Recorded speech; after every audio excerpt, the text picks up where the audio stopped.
નમસ્કાર. ગોંડલમાં તો લિટરલી મોરે મોરા આવી ગયા છે પાટીદાર યુવાનો અને ગોંડલના સ્થાનિકો. સંઘર્ષના દ્રશ્યો જોવા મળ્યા. પ્રાથમિક દ્રષ્ટિએ અલ્પેશ કથિરિયાને લોકો એવો આરોપ લગાવી ચૂક્યા છે કે એમની ગાડી પર હુમલો કરવામાં આવ્યો. જગદીશભાઈ, એક વિડીયો એવો પણ આવ્યો છે જેમાં એક યુવાન એવો આરોપ લગાવ્યો છે કે ભાઈ બંદૂક દેખાડી, મને તલવાર દેખાડી અને મારા પર હુમલો કરવાનો પ્રયત્ન કર્યો. શું થઈ રહ્યું છે ગોંડલમાં? તમે તો ખૂબ નજીક બેઠા છો.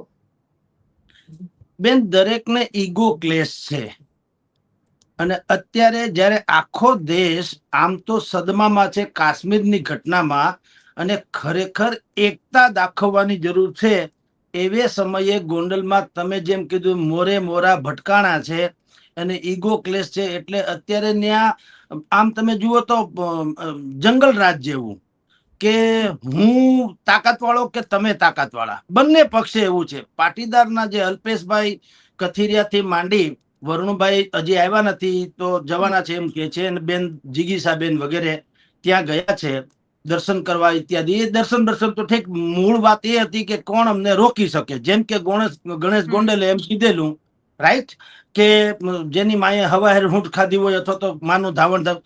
પણ એમાં શબ્દોમાં બહુ સમજવા જેવી વાત છે. એણે એમ કીધેલું છે કે જો કોઈને એવો વાહ હોય ને ફલાણું હોય ને તાકાત હોય તો મારી આડા પડી જોજો. એટલે કે વ્યક્તિગત રીતે તમારામાં તાકાત હોય તો મારી સામે લડી લેજો. ગોંડલમાં કોઈને આવવાની મનાઈ છે એમ નથી.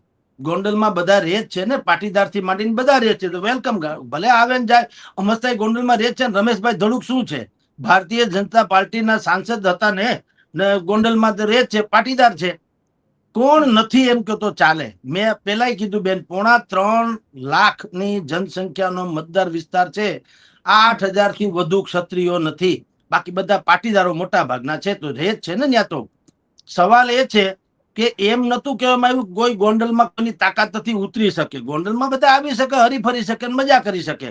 પણ જ્યારે ઈગો ક્લેશ થયો છે એટલે આ ગાડીના કાચ ફૂટવા, અથવા તો જેમ તમે મને કીધું, અત્યારે મને ખ્યાલ નથી, હું તો આજે સન્ડે છે હમણાં હમણાં જ એક વિડીયો વાઇટ જોઈ. હા હશે, મે બી હોઈ શકે, પણ પશ્ચિમમાં જરાય ઇનકાર નથી, હોઈ પણ શકે. ગોંડલમાં આવું સામાન્ય છે કે ન્યા કોઈ બંદૂક બતાવે, તલવારે બતાવે, ફલાણું. ન્યા તો રૂટીન છે. જેમાં આપણે ત્યાં પેન, પત્રકાર પાસે પેન હોય એમ ગોંડલમાં બંદૂક હોય. એટલે એ સ્વાભાવિક, એમાં પાછું કઈ એમાં આશ્ચર્યજનક વાત નથી.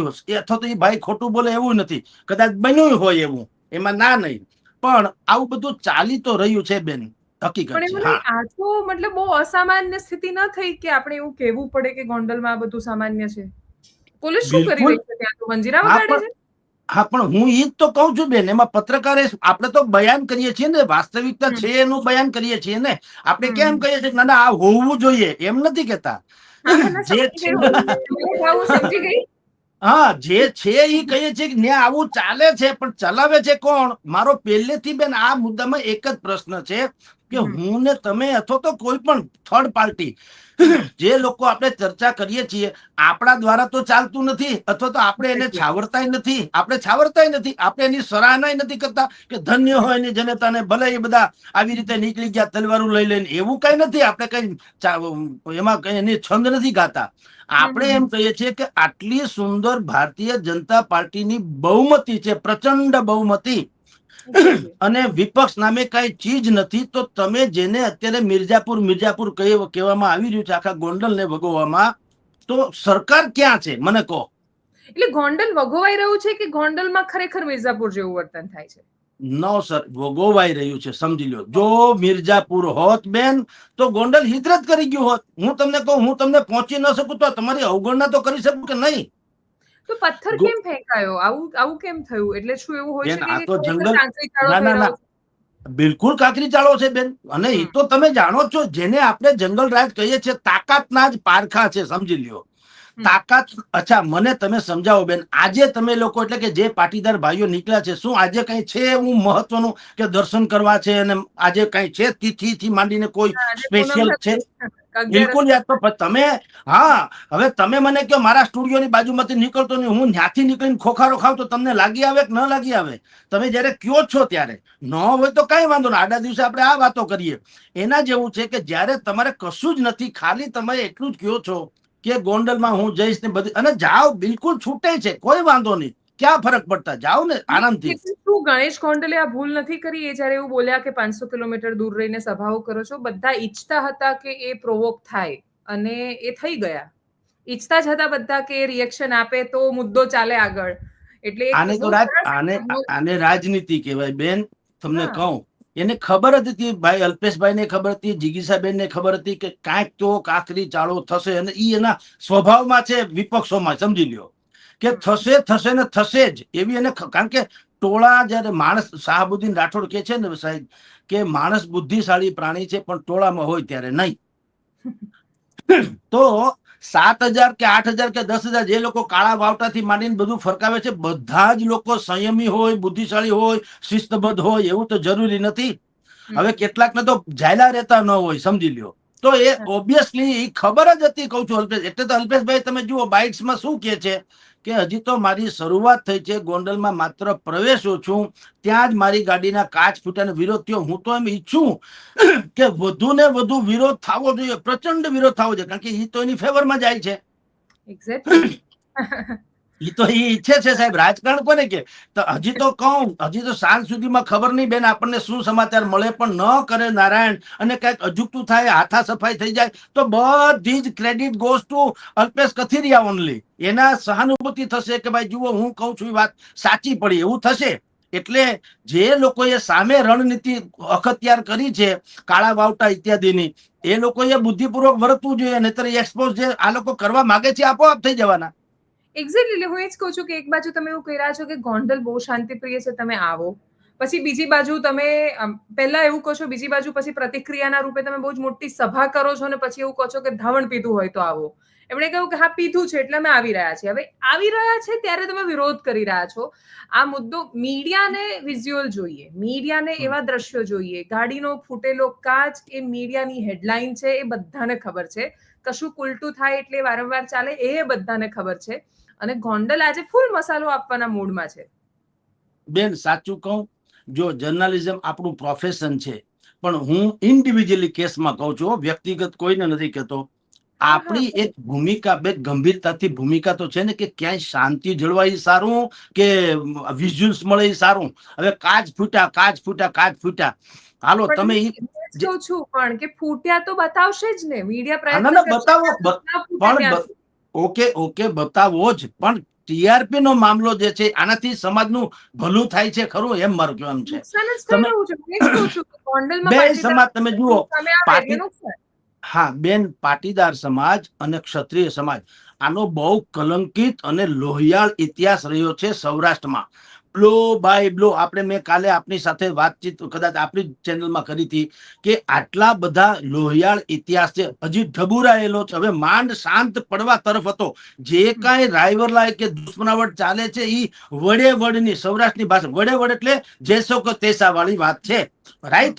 કોઈ માણસ એવું નથી કે ત્યાં ગોંડલનો રહેવાસી અથવા પાટીદાર છે એટલે એને કંઈક પણ ટેક્સ ભરવો પડે યા સહન કરવું પડે, એવી વાત નથી. તમે નડ્યા હો એકબીજાની સાથે તો 100% આવો ડખા પીંજણ હોતી હશે. એટલે આપણે એમ કહીએ છીએ કે એઝ એ મીડિયા પર્સન આપણે શું કરવું જોઈએ?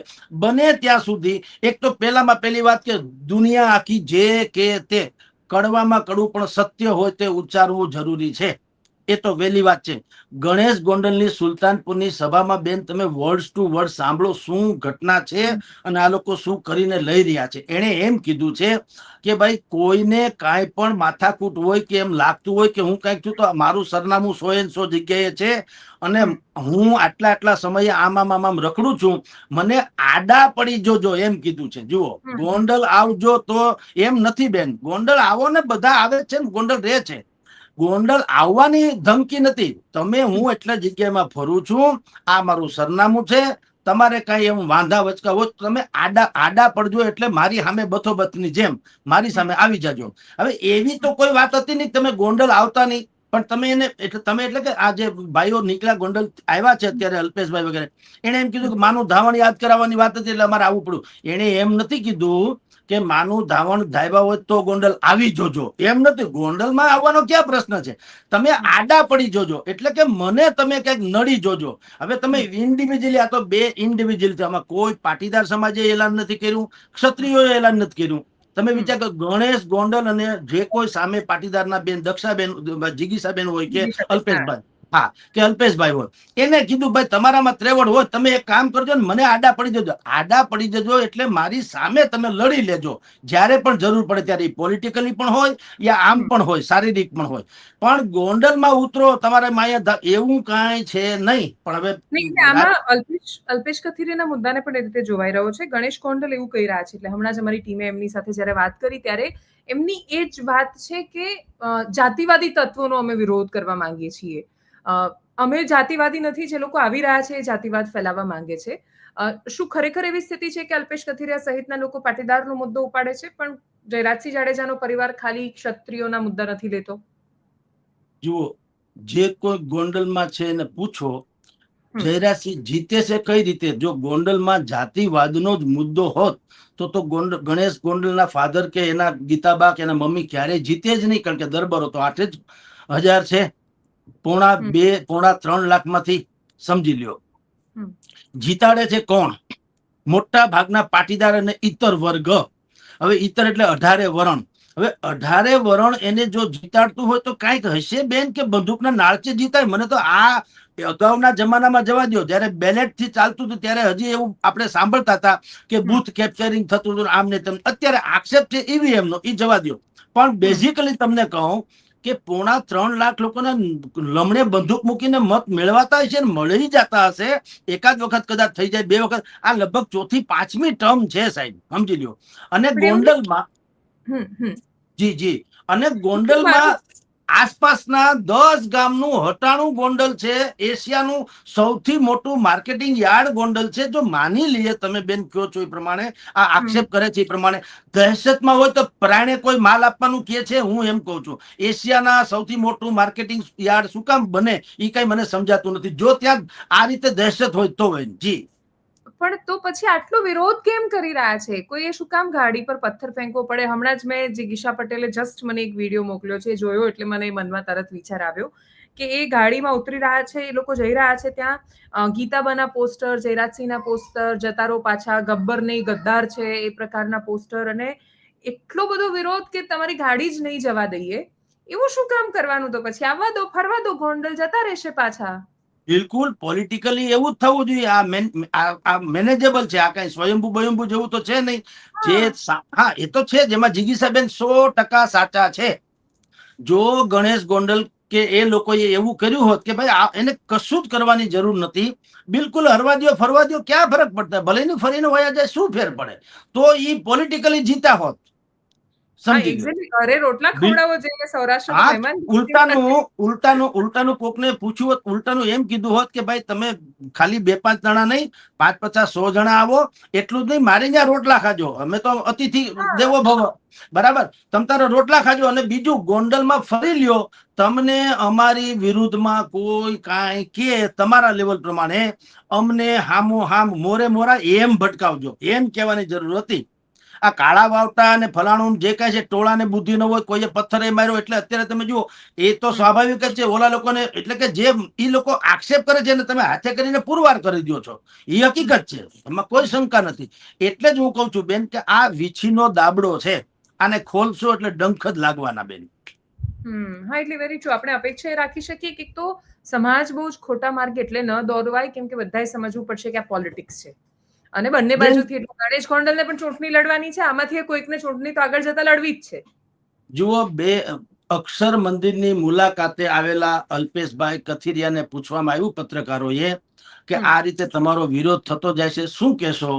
એને કીધું કે વિરોધ થયો નહીં, હજી શરૂ થયો છે, હજી પ્રચંડ થશે, સાંજ સુધી હું અહીં રોકાવાનો છું, અને ભયંકર વિરોધ થવાનો. પથ્થર તો ગાડી ઉપર પડ્યા, કદાચ અમારી ઉપર પડે, પણ આનો જવાબ 2027ની ચૂંટણીમાં જનતા આપી દેશે. હવે આનું ગુજરાતી કયો તમે, શું છે બેન? હા, એક્ઝેક્ટલી. એટલે તો સવાલ આમાં હું ઈ તો મારે પાડી દેવાના છે, જયરાજસિંહને પાડી દઈશું. હા, તો પાડી દો ભાઈ સાહેબ. જો આ લોકતંત્ર છે, મને તમને બધાને ઉભું રહેવાની છૂટ છે ને, જીતી જાવ, એમાં ક્યાં કોઈ પ્રશ્ન છે? એમાં મૂછે તા દેવાની જરૂર નથી. તમારા સત્કાર્યો કે સારા કામ હશે તો જનતા તમને, મહેન્દ્ર મસરૂને જીતાડતા હતા કે નહીં જુનાગઢમાં? તમે જુઓ, માથે ખભે બેહાડીને લોકો ફોર્મ ભરવા લઈ જતા હતા અને લોકો ફાળો કરીને ફોર્મના પૈસા આપતા હતા. આવું મેં સાંભળ્યું છે. બોલો શું કામ? એ બરમુડા પહેરીને આખો દી હોસ્પિટલમાં જ પડ્યા હોય જુનાગઢની. બોલો, કોઈને લોહી જોઈએ છે, કોઈને ફલાણું જોઈએ છે. આ બિલકુલ સેવક, જેને પ્રજાના સેવક કહેવાય છે તે સમજી લ્યો. અચ્છા, તમને વાંધો શું છે કે જયરાજસિંહ એમ કેમ કહી શકે કે તમે અહીંયા કોઈને જો લાળ ટપકતી હોય તો ભૂલી જાજો, અહીંયા 2-3 ટર્મથી મારું છે ને આમને તેમ.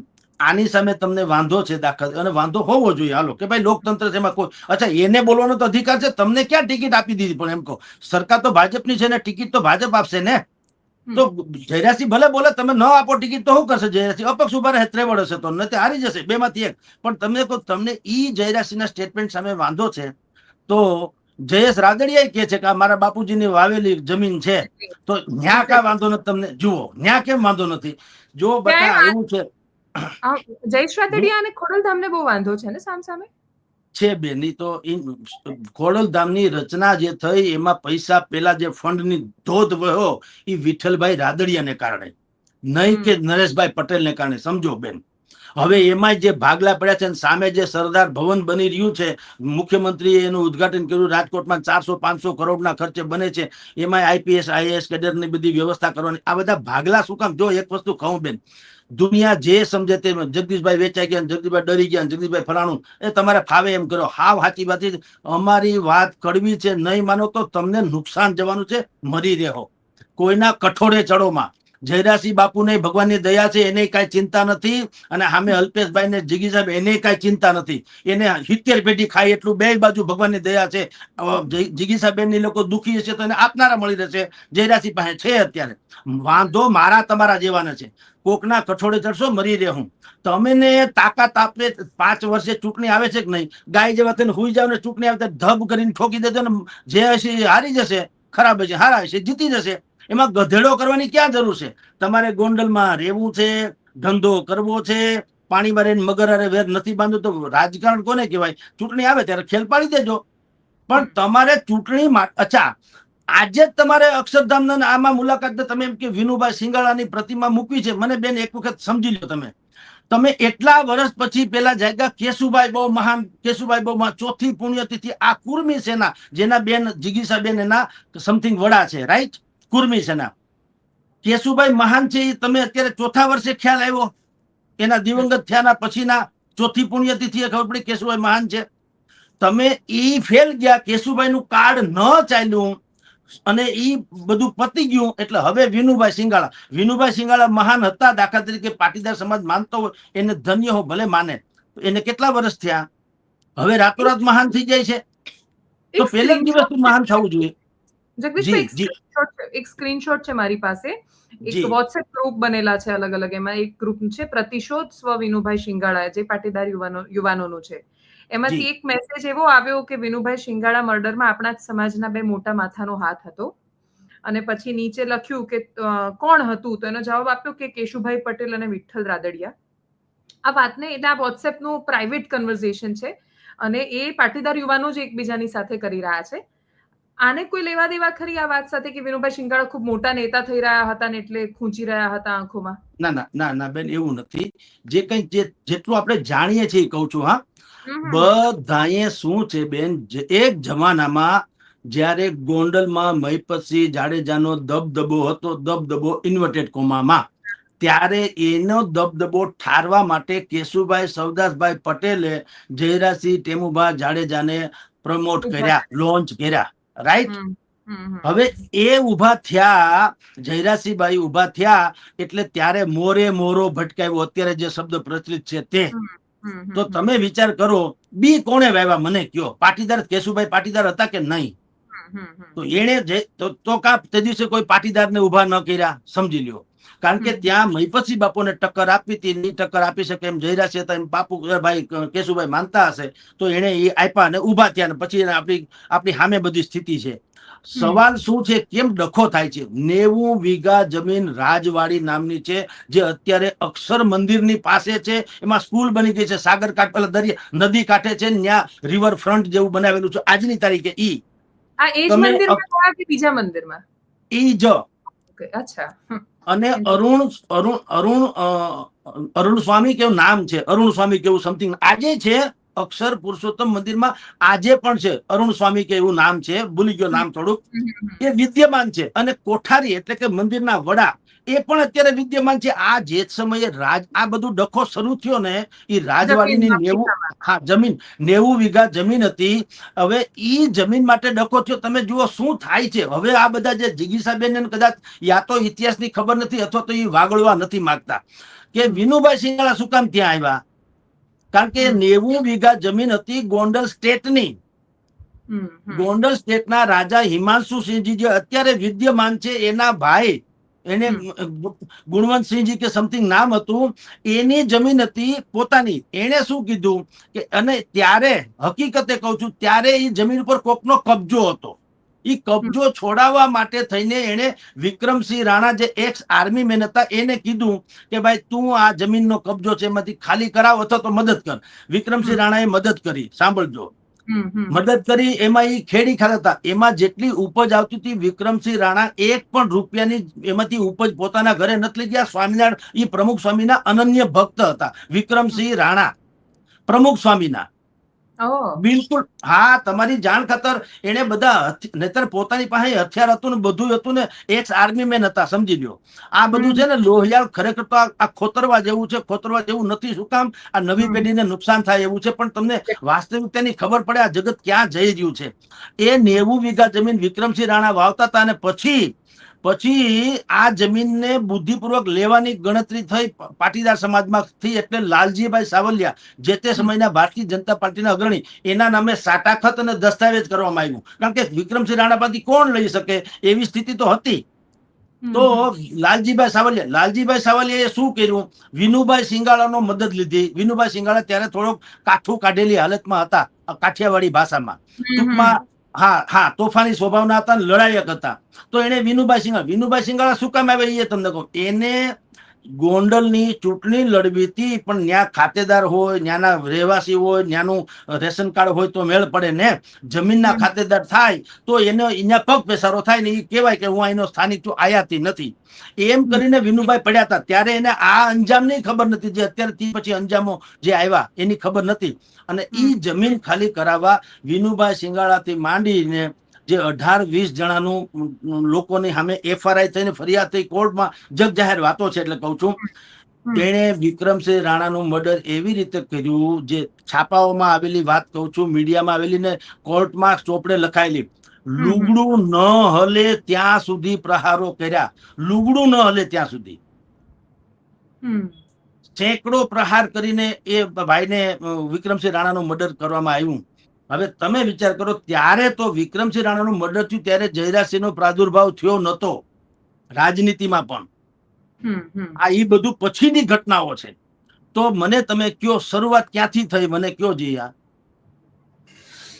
એટલે બેન આ બધું છતાંય હું એમ કહું કે કેટલીક વાતો ગઈ તિથિ બ્રાહ્મણ વાંચે નહીં એવી કહેવત છે કે જે ભૂતકાળ હોય એ ભૂલી જાઓ. હા, ભૂતકાળથી ભૂલી જાવ. આ નવી પેઢીને એ રવાડ જોવો બેન. અત્યારે તમારી જાણ ખાતે જે ગોંડલમાં આજે ચાલી રહ્યું છે, રવિવારે ગોંડલની આસપાસના ગામડામાં અનેક આવા કિસ્સાઓ ઢબુરાયેલા છે, ભારેલા અગ્નિ જેવા. એ પાટીદાર વર્સિસ ક્ષત્રિય જો પાછું ઉખળશે તો તમારી જાણ ખાતર જે ઇતિહાસ તમે ને મેં ખાલી ઇતિહાસમાં ચોપડીમાં વાંચ્યો છે એ આપણે નજરે જોવા માટે તેને મજબૂર બનીશું. તો આ સારી સ્થિતિ નથી. હું એમ કહું છું સંયમ બે બાજુ. આમ તો ભારતીય જનતા પાર્ટીનું મૌન છે સૌથી કાતિલમાં કાતિલ મૌન છે અત્યારે. Very true. એમણે વધારે એગ્રેસિવ થઈને આ રોકાવવાની જરૂર હતી. હા, રોકવાની જગ્યાએ ગોંડલમાં થવા દઈ રહ્યા છે. બિલકુલ. જુઓ, આ બાજુ ભાજપ વાળા છે, અલ્પેશભાઈ વગેરે, જીગીસાબેન છે અને જયરાજસિંહ લોકો ભલા માણસ. તમે બે મોરા ભટકાવ છો. તમને સિક્યુરિટી છે, ઓને સિક્યુરિટી છે, પર્સનલ છે કે પ્રાઇવેટ છે કે સરકારી, જવા દો. પણ તમને કઈ થાય, ધારો કે જીગીસાબેન ને કે અલ્પેશભાઈ ને કઈ પણ થાય તો સરકારે સંજ્ઞાનમાં લેવું પડે એવી હાલત તો છે. મને કોઈક મારે તો કોઈ ભોજોભાઈ ધણી ન થાય તો મારે કે ભાઈ તમારા લખણે ખાધા. પણ આ તો બધા VVIP છે, સમજો. તો એને તો શું થાય બેન? તો ઈ લોકોને સિક્યુરિટી છે. સમાજના આખા ગોંડલ, ગોમટા, રીબડા આસપાસના જેટલા ગામો છે ત્યાં બધાને સિક્યુરિટી નથી. હવે જે ગામમાં 10 ખોડા દરબારના ને 25 ખોડા પટેલના હશે, ત્યાં શું હાલત થાય? એમાં કોનો પક્ષ લેવો મને તમે કયો? અલ્પેશભાઈ નો લેવો પક્ષ કે જયરાસિંહ નો પક્ષ લેવો, અને થાય તો ડખો થાય. બીજું કેટલાય બધા તો આઈડેન્ટિફાય હોય છે બેન કે આ જયરાસિંહ ના માણસો છે, એ ખબર જ હોય. ગામડા હવે નાનું એવું ગામડું હોય તો ખબર જ હોય કે આ જયરાસિંહ ની ફેવર ના માણસ છે. હવે કાંઈ ન થાય ને આજનો આખો આ ડ્રામા પોલિટિકલી પૂરો થાય ને કાંઈ પણ રાત સુધીમાં ડખો થાય તો ગામડે ગામડે આ પલીતો ચંપાવાનો. પછી જો માની લો કે જયરાસિંહ બાપુના માણસો આને માર્યા હશે અલ્પેશભાઈને કે એની ઉપર હુમલો જેમ અત્યારે કાચ ફૂટ્યા છે, કદાચ આગળ વધે ને કઈ થાય તો ઈ રાયવલાલ પટેલો પણ આની વિરુદ્ધમાં, ક્ષત્રિયો આની વિરુદ્ધમાં બોલવાનું. એટલે હું તમને કહું છું આમાં સૌથી વધુ ખામોશી, જે કાતિલ ખામોશી છે સરકારની છે. એને આ જવાબ દેવા જોઈએ. નહીતા અને બીજું જયરાસિંહ નું પણ જે કઈ હોય તો સામ સામે બેસાડીને કઈક સરકારે સંજ્ઞાન લેવું જોઈએ ને. આ જનતાને શું કામ બાંધમાં પોકારવી જોઈએ આખે આખી? આજની ગોંડલની હાલત તો તમે જુઓ શું પરિસ્થિતિ છે. બાકી આડા દિવસે તો છે નહીં, બધા લહેર કરે છે આનંદ. જેને વાંધો છે એને તો મારે ને તમારે કે અહીંયા આપણા કુટુંબમાં વાંધો હોય તો નથી, આખું ખાનદાન તો આનંદ કરતું હોય, આપણે નથી જામતું એને વાંધો હોય જ છે ને. તો એ તો રહેવાનું. એમ એને ઇન્ડિવિજ્યુઅલ કેસમાં જે છે એને તમે જ્ઞાતિમાં ન લઈ જાવ એવી આપણી વિનંતી એક પત્રકાર તરીકે છે. દુનિયા ગમે તેમ માને, મીડિયાની ભૂમિકા શું હોય? કોઈ સમાજની ફેવર કે અનફેવર કરીને સત્યાનાશ થઈ જાય એવું થોડું હોય. હું એમ કહું છું કે આ ભારેલા અગ્નિ જેવી સ્થિતિ છે ને ખોતરોમાં, એને હવા આપશો તો પાછું હળગવાનું બધું. વેરી એટલે ટ્રુ. કહું એટલે છું. આ ચિનગારી છે, દાવાનળ ન થાય એ જવાબદારી આપણા બધાની છે. થેન્ક યુ સો મચ જી બેન. જગદીશભાઈ ફોર જોઈનિંગ અસ. અને એમણે જે કહ્યું આપણે, મને એવું લાગે છે એ વાતને બહુ જ મહત્વની એટલા માટે કન્સિડર કરવી પડશે કેમ કે જો સ્થિતિ ખરાબ થાય છે તો એમાં તો નુકસાન બધાનું થાય છે. કોઈ એક સમાજનું ક્યારેય નુકસાન નથી થતું. આપણે આને સમાજની કે જ્ઞાતિઓની લડાઈ ન બનવા દઈએ અને લોકતાંત્રિક મૂલ્યોને જાળવી લઈએ. અને બીજો આ એવો સમય છે કે જ્યાં ખરેખર દેશને એકતાની બહુ જરૂર છે, જાતિના ઝઘડાની જરૂર નથી. નમસ્કાર.